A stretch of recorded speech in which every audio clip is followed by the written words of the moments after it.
Du, du, du, du. Halo. Halo teman-teman, selamat datang di channel Mari Berkarya. Kali ini aku akan share apakah kita itu harus resign dalam memulai bisnis.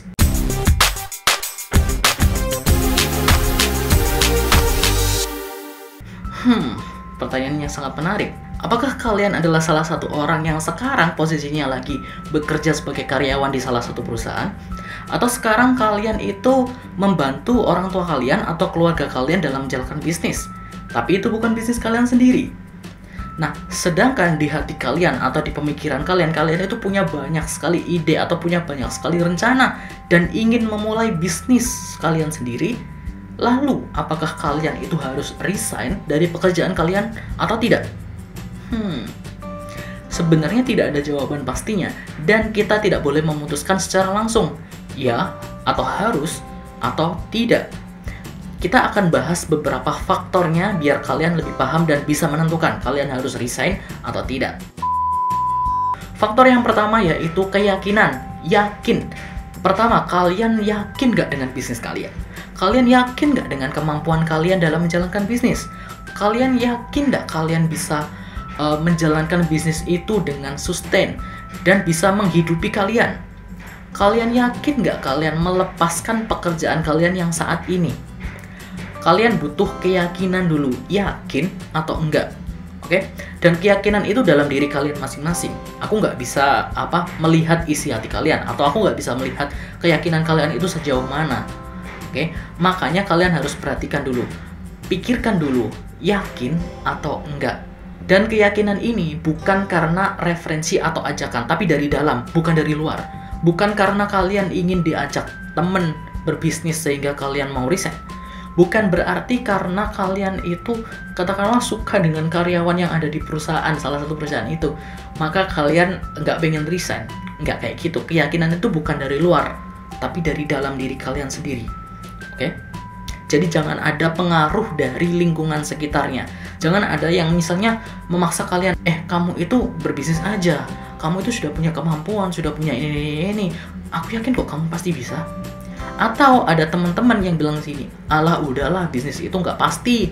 Kamu itu jangan tergoda dengan orang-orang yang sudah sukses. Mereka itu bisnisnya dari awal gitu loh. Kamu sekarang baru mulai, ya nanti suksesnya kapan gitu. Nggak sukses-sukses. Jangan pernah terpengaruh dengan lingkungan sekitar. Keyakinan dari dalam sendiri, oke? Kemudian yang kedua adalah faktor waktu. Pertimbangkan waktu kalian untuk memulai atau untuk resign. Itu kapan? Apakah ini waktu yang tepat untuk resign? Apakah ini belum waktunya untuk resign? Nah, waktu ini juga kalian harus perhatikan kondisi kalian sekarang. Apakah kalian itu sudah bisa menjalankan bisnis secara 100% nantinya setelah kalian resign? Apakah kalian itu sudah mendapatkan tabungan yang cukup? Nah, waktu ini kalian perlu perhatikan juga. Kalian perlu nanti perencanaan juga.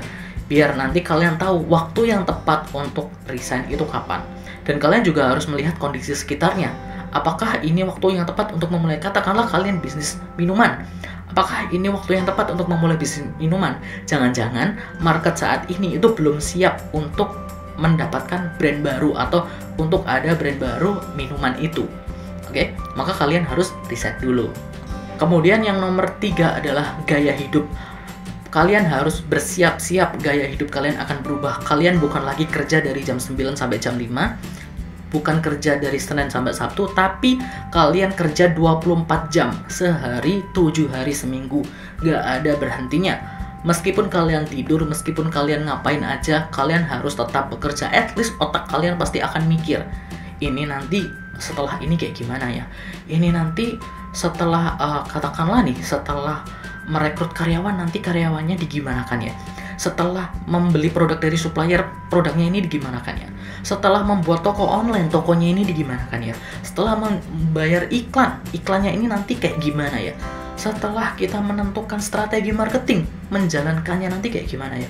Kalian pasti akan berpikir itu 24 jam dalam sehari dan 7 hari seminggu. Jadi gak ada hari libur sama sekali. Bisnis itu gak ada hari libur, oke? Terutama di awal-awal.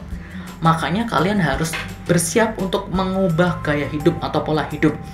Kalau misalnya kalian terbiasa katakanlah kerja dari jam 9 sampai jam 5, terus setelah itu kalian santai, kalian nggak akan menemukan santai kalau misalnya kalian sudah terjun ke bisnis. Oke, kalau misalnya kalian mendapatkan waktu santai, ya mungkin kalian kurang perencanaan atau justru kalian kurang greget dalam menjalankan bisnis kalian. Makanya kalian harus siap dalam merubah gaya hidup kalian. Tidak hanya itu, tapi perilaku kita juga berubah. Gaya hidup, katakanlah kalau dulu misalnya weekend kita pergi ke mall, kita jalan sama temen, kita jalan sama pacar dan sebagainya. Tapi kalau misalnya kita jadi bisnis, jangankan jalan, tidur aja kadang nggak bisa 100% gitu loh.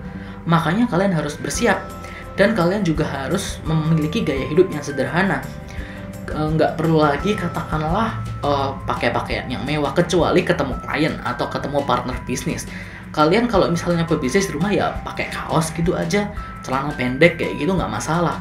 Kalau misalnya kalian ketemu klien atau ketemu orang yang penting dalam bisnis kalian, ya memang kalian diharuskan untuk berpakaian atau berpenampilan yang bagus. Tapi kalau misalkan di ini ya sederhana aja kayak gitu.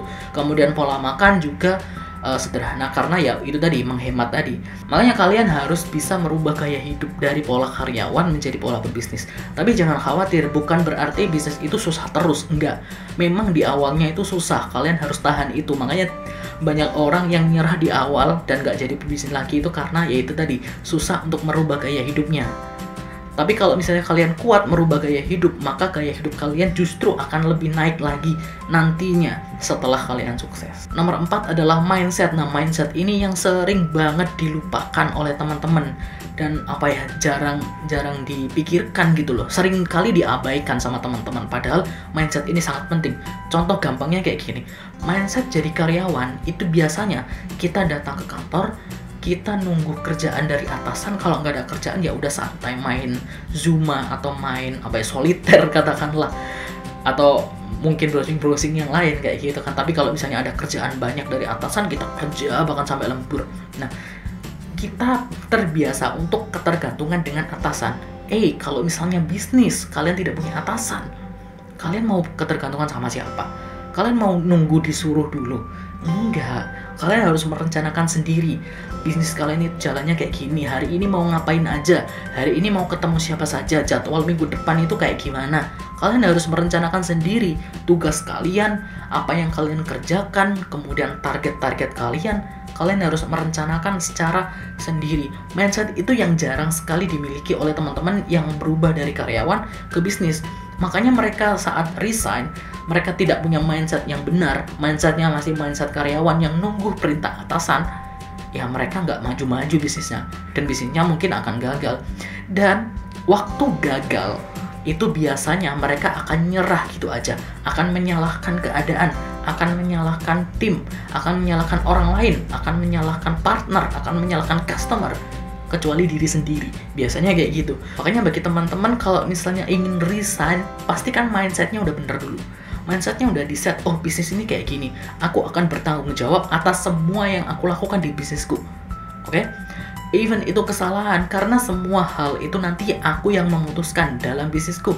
Makanya aku akan bertanggung jawab sepenuhnya ke bisnisku nanti. Oke? Mindset itu harus kalian miliki dulu sebelum kalian resign. Kalau misalkan sudah, it's okay. Kemudian yang nomor 5, faktor yang nomor 5 adalah keuangan. Nah, keuangan ini sering banget dilupakan oleh teman-teman. Kalau misalnya kalian ingin berbisnis, itu kan, kalau misalnya bisnisnya masih kecil-kecil, it's okay, nggak masalah. Kalian mungkin masih coba-coba dropship dan sebagainya. Tapi kalau misalnya kalian sudah serius 100% di bisnis, kalian harus mempersiapkan keuangan jangka panjang. At least kalian punya tabungan 1 tahun. Dan dalam bisnis, kalian harus membedakan antara uang yang kalian gunakan di bisnis kalian dengan uang pribadi. Oke? Kalian harus menyiapkan, katakanlah kalian punya modal 10 juta. Udah 10 juta itu masuk ke bisnis. Jangan diambil, jangan ditambahin. Udah, itu masuk ke bisnis. Dan uang kalian untuk makan, untuk apa, itu uang pribadi kalian. Jangan ditambahkan ke bisnis. Oke? Itu yang sering teman-teman lupa. Biasanya itu mereka menggunakan tabungannya untuk berbisnis. Katakanlah, ini kok kurang produknya, katakanlah kurang bahan baku. kalian beli produk baru dengan uang pribadi kalian. Kemudian katakanlah, oh ini butuh marketing, ini butuh iklan. Kalian menggunakan uang pribadi kalian. Terus tiba-tiba waktu di tengah bulan katakanlah, atau di pertengahan tahun lah, katakanlah udah 1-2 bulan, loh uangku kok habis ya? Uang tabunganku kok nggak ada ya? Wah, bisnis ini nggak jalan nih. Udah aku kembali kerja. Biasanya kayak gitu. Udah aku kembali kerja untuk memenuhi kebutuhan sehari-hari. Karena tadi uangnya digunakan untuk bisnis. Maka dia nggak sadar, oh uangku kok habis ya. Padahal aku sudah merencanakan untuk 1 tahun, aku sudah ada tabungan. Tapi kok habis ya? Nah kayak gitu. Makanya perhatikan baik-baik keuangan kalian seperti apa. Kemudian yang nomor 6 adalah sebelum kalian resign, pastikan kalian punya perencanaan bisnis yang bagus. Oke, kalian harus punya rencana 1 tahun ke depan, minimal 1-2 tahun ya ke depan. Jadi bukan bulan ini buka bisnis ini tanpa perencanaan sama sekali, enggak. Kalian harus merencanakan 1 tahun. Misalnya di bulan pertama kalian ngapain? Misalnya riset. Bulan pertama aku akan riset. Aku akan terjun ke pasar, aku akan terjun ke masyarakat secara langsung, aku akan terjun ke katakanlah door to door untuk nanyai mereka satu-satu, atau ke target market. Misalnya target marketnya di kampus, aku akan ke kampus nanyai mahasiswa satu-satu kayak gitu misalnya. Terus kemudian di bulan kedua aku akan membuat prototype atau produk contoh, produk sampel untuk nanti dijual. Misalnya katakanlah 10 produk untuk dites, untuk dijual. Baru bulan ketiga kita launching produk. Launching produk nanti strateginya seperti ini. Kita akan gratiskan 100 produk pertama, atau kita akan berikan 50% diskon untuk 100 orang pertama, katakanlah kayak gitu. Itu banyak hal. Tapi at least kalian punya rencana. Bulan pertama, bulan kedua, bulan ketiga, sampai 1 tahun atau 2 tahun. Dan kalian juga harus perinci juga per minggunya. Dari 1 bulan, katakanlah 1 bulan untuk riset. Minggu pertama itu riset untuk apa? Kemudian minggu kedua itu untuk apa? Dari minggu itu, bagi per hari. Hari ini untuk kesini, hari ini kesini, hari ini kesini, katakanlah kayak gitu. Kemudian dari hari itu kita juga harus jadwalkan jamnya lebih detail lagi, nggak masalah. Tapi kalau per hari nggak masalah sih kalau misalnya kalian nggak terlalu detail. At least hari itu kalian tahu mau ngapain. Karena sekali lagi nggak ada atasan yang menyuruh kalian, nggak ada atasan yang menjadwalkan kalian. Ini target hari ini harus selesai atau minggu ini harus selesai, nggak ada kayak gitu. Oke? Makanya kalian harus buat perencanaan sendiri, dan perencanaan ini kalian juga harus buat backupnya. At least minimal ada 3 plan. Plan A, plan B, plan C. Nah, plan A, plan B, plan C ini bukan untuk yang harian ya. Pusing kalau misalnya kalian harian. At least bulanan lah. Misalnya, katakanlah riset ini ternyata tidak menghasilkan sesuatu yang bagus di bulan pertama. Misalnya risetnya gagal, ternyata nggak terbukti bahwa customer itu menginginkan produkku. Apa yang aku lakukan? Kita buat plan B. Plan B ini katakanlah, oh ya udah aku ngikuti aja dari katakanlah produk yang lagi tren, atau ngikutin temanku, nggak apa-apa. Nanti setelah itu aku riset lagi setelah ngikuti itu. Jadi aku sering bilang, jangan ngikuti orang tanpa kalian memodifikasinya. Oke? Kalau misalnya kalian ingin ngikuti tren, ya kalian modifikasi itu. Jangan ikut mentah-mentah ikut. Karena kalau misalnya kalian ikut, kalau tren itu lagi turun atau teman kalian itu lagi turun juga bisnisnya, kalian juga ikut turun. Makanya kalian nggak boleh seperti itu, oke? Kalian tetap harus riset khusus untuk produk kalian sendiri atau bisnis kalian sendiri. Kayak gitu. Kemudian kalau plan B gagal kayak gimana? Oke, mungkin aku akan meng-hire orang yang bisa mensurvey atau orang yang bisa meriset, katakanlah kayak gitu, atau bekerja sama dengan temanku yang pintar riset, katakanlah kayak gitu. Jadi ada banyak sekali perencanaan yang bisa kalian buat, dan pastikan sebelum resign kalian harus punya rencana yang matang, yang bagus. Oke? Kalau misalnya kalian mau berbisnis berdua, ya pastikan partner kalian itu tahu dan setuju rencana kalian itu seperti apa. Oke, itu tadi beberapa faktor yang perlu kalian perhatikan sebelum kalian resign. Kembali lagi ke pertanyaannya, apakah aku perlu resign untuk menjalankan bisnis? Kalau misalnya ke-6 faktor tadi itu kalian sudah siap, kalian sudah memiliki semuanya, kalian sudah mempertimbangkan semuanya, yes, kalian perlu resign. Kenapa? Karena bisnis itu butuh fokus 100%. Oke? Karena kalau misalnya bisnis sebenarnya bisa bisnis itu sampingan, tapi penghasilan kalian atau pendapatan kalian mungkin nggak sebesar kalau misalnya kalian fokus 100%. Dan kalau misalkan bisnis itu dijadikan sampingan terus-menerus, itu akan mengganggu pekerjaan utama kalian. Misalnya, kalau misalnya kalian malamnya berbisnis, maka kalian nggak bisa bangun pagi, nanti kerjaan kalian jadi berantakan. Kalau misalkan bisnisnya masih kecil atau kalian masih baru mulai atau baru dropship katakanlah, it's okay, nggak masalah. Karena bisnisnya masih kecil dan nggak akan menguras waktu dan tenaga kalian. Tapi kalau itu nanti sudah mengganggu jadwal kalian, misalnya mengganggu jadwal tidur kalian, kalian nanti bakal capek. Kalian nanti bakal berpengaruh ke pekerjaan utama kalian dan bisa-bisa nih kalian dipecat gara-gara kalian tidak baik performanya di kantor. Makanya kalian perlu memperhatikan 6 aspek tadi sebelum kalian resign, dan semoga keputusan yang kalian ambil saat ini atau nantinya itu bisa membuat kalian menuju kesuksesan. Dan semoga kalau misalnya kalian memang benar-benar ingin menjalankan bisnis kalian bisa sukses dan bisa menjadi pegangan utama kalian.